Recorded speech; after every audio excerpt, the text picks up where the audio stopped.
Norris be taking it in. This is Right. fun. This is fun. Right. This is fun. Right. Good and listening. Trying to learn you guys. I see. So, what's been So what do you expect out of this media career? You know, just to deliver a message, because my story is actually a little bit different, but almost the same.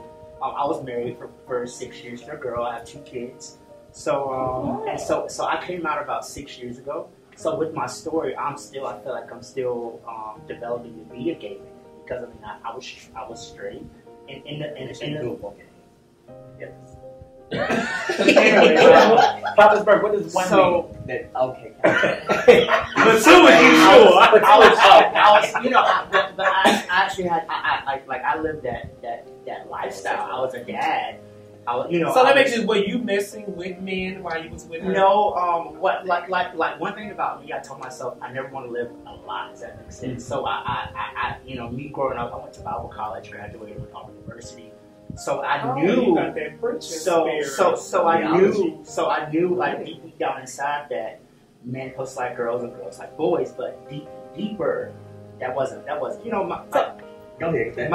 You know, like and later on in the conversation, I want to have a conversation with you about how to reach out, because I haven't seen my kids in like 7 years. Like she took my parental rights because of my lifestyle. Can she do that? It depends. She can do that if and I was living in LA with like my best friend at the time. So like she put a note up in the newspaper looking for me. And Alabama law is if you have abandoned them for 30 days, it's considered abandonment. Set you up. What so your family ain't say nothing? Well, like my family fought, but like she lived inside the city where I went to Bible college at. So there's no way you can. So I was sitting on the couch googling my name one time, and it just popped up, and I was like, me? It said looking for me because of my parental rights. I got 10 days to respond. Yeah. So like I've been living this gay. I've been trying to start this thing called the Gay Dad Journey, where it allows me, like men, you know, because I mean I dream every day to see my kids. So my goal this season is to deliver a message for people like me. That's a powerful story. Because me and her, we were best friends. Like she was this beautiful blonde. I mean, we were that Facebook family. She was Caucasian. She's a white girl. But I felt like if she didn't have so much in her ear, me and her can be friends to this day. But I feel like since she has so much in her ear, so I mean, my goal this season is to deliver a message. So I'm trying to find my niche. I'm trying to find my. Well, you have your niche. Yeah, that's your niche. Yeah. So I'll keep you in my prayers. Thank you. So basically, me developing as this gay man, I'm still learning. Like I feel like you never I stopped tell my learning. baby. Now it makes sense what you said. Yeah. So you know, because I feel like I wasn't ever taught to be a gay boy. I'll be honest with you. Nobody's taught to be gay in a certain household. Well, I mean, but I feel like some gay boys are taken like under their wing. This is how you do this. This is how you do this. Like so like I sometimes, but you do have some predators out there. Yeah, but I think it's becoming more out there now, probably within the 21st century happening. But back when I didn't know. I just know I wasn't what people thought I was. Yeah. After a while, I was like, I had to be true to who I am, and I could no longer perpetrate that lifestyle. But I feel like you would have advantage for me because I feel like I'm never your children. Well, you know, I actually. I don't believe in adoption for personal reasons. You do understand that there are a plethora of women out here who will give you a child. I pray about it. Yeah, I mean, I'm talking about for you to actually reproduce the child. Yeah, I used to think that too, but I mean, because at first I didn't want to have kids when I was younger because I didn't want to bring kids in this crazy mixed up world. I was like that, and I was like, oh, I can adopt. But then I was like, no, I do want to have kids. I want to have twin boys. I do, but if it's for me, I put it now. Did y'all say just get specific? You want twin You boys? did. I do. I want twin boys. No, y'all said wanted twins. No, I do, but if it's meant to be, it'll happen. I put it out there in the universe, and it'll come together. So I'm saying that to say that you put it out there the way you want it, it will manifest. It may not be today, it may not be tomorrow, but it will happen.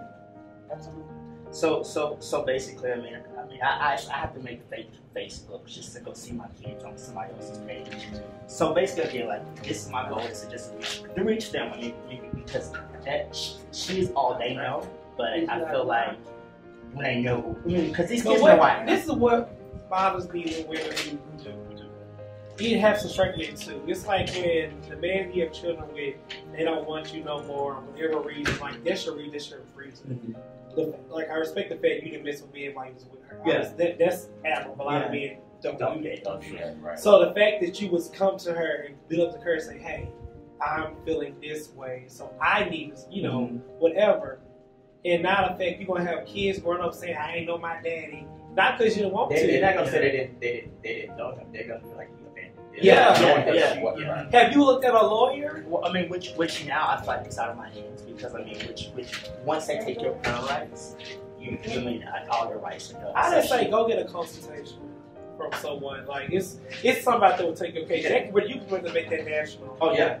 If since you put in the newspaper, CNN, I'm trying to be a father and she won't let me. Oh yeah, she took me on child support, which my family we begged to be on child support. I mean, we begged. Yeah, she hates you. It's deeper than that.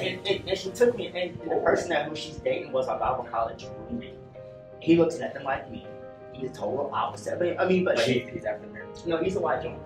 And so, but I know she doesn't love him. It's because she loves black men. Like she's this pretty white girl that just said black people.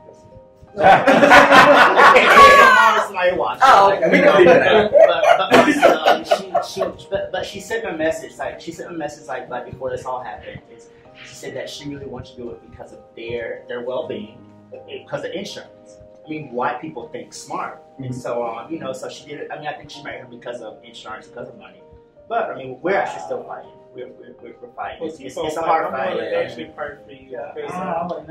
So I'm doing my platform for gay men like me. It's called the Gay Dad Journey. It's gonna be my journey of I started Norris Protest TV, and I felt like I really wasn't reaching the crowd that I wanted to reach, and so I came back here to Atlanta to actually rebranding. Rebranding, like revamping, repositioning myself so so I can reach everybody. Just because I'm not.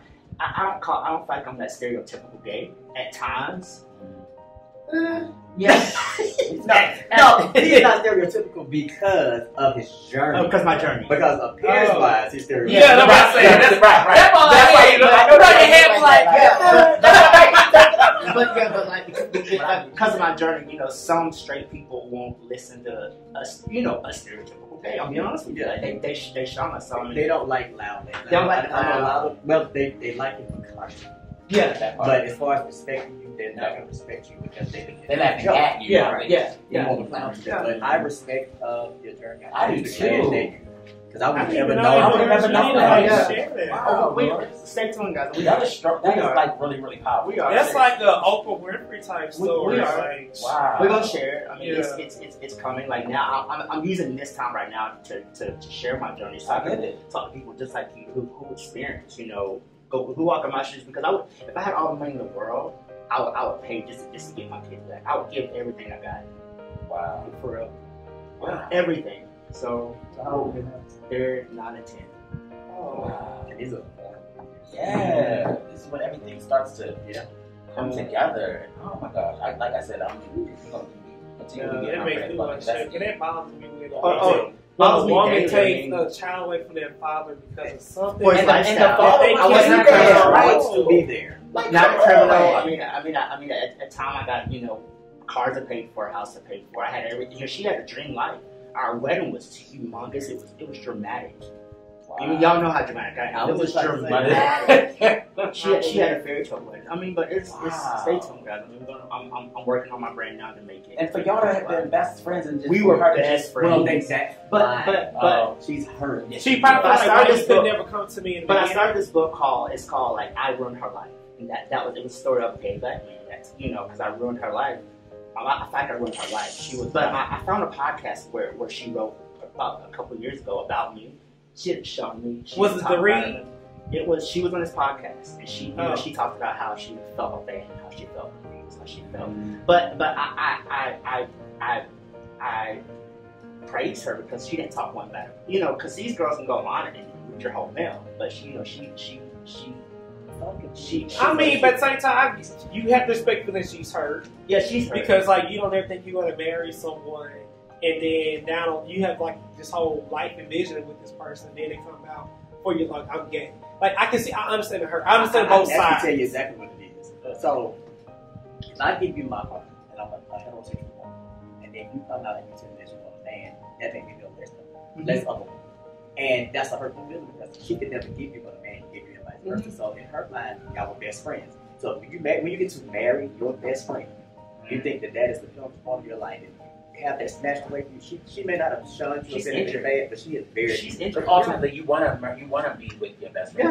Yeah, I mean, me and her. When I say I was her Prince Charming, we were that couple. You know what I mean? But I mean, I felt like as a man, I had to do what I had to be honest. You know, I can't continue to live my life.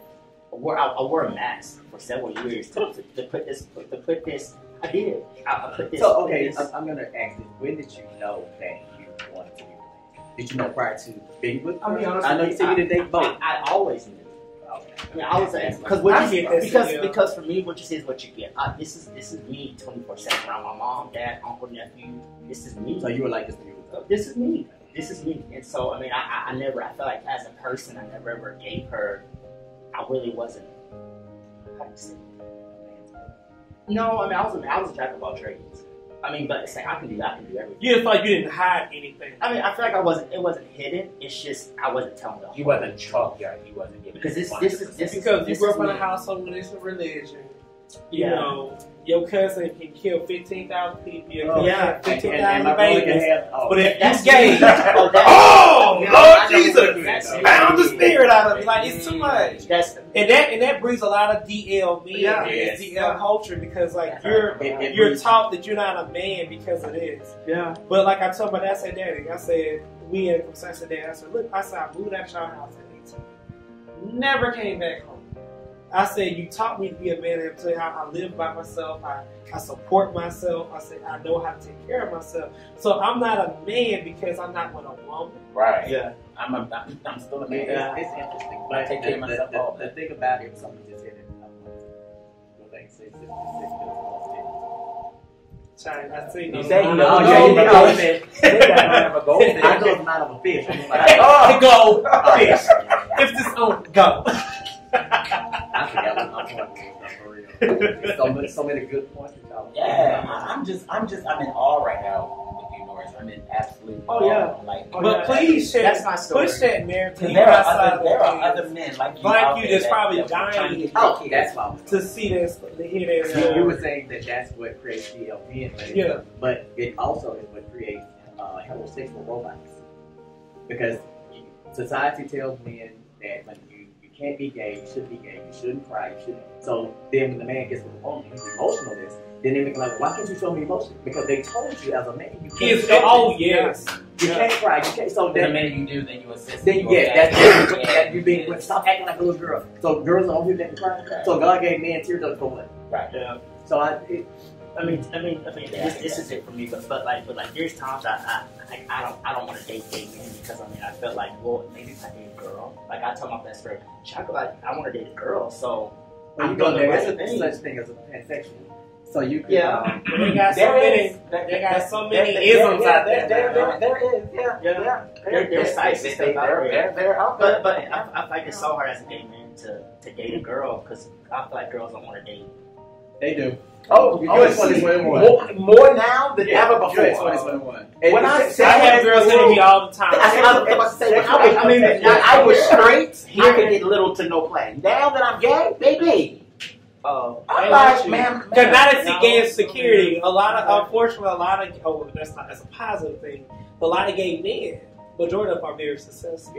Yeah. So we know we can't go back home. Mm-hmm. So we know we gotta work 10 times harder than a straight men because like they go back home, they can be in I can. Yeah. But like the typical. But like so that's why gay men like CEOs of company, or they managers or supervisors, or they have 4 or 5 jobs. And because we know we have to that we have to hustle and we have to work hard. Because it's no going back home. Being gay so expensive.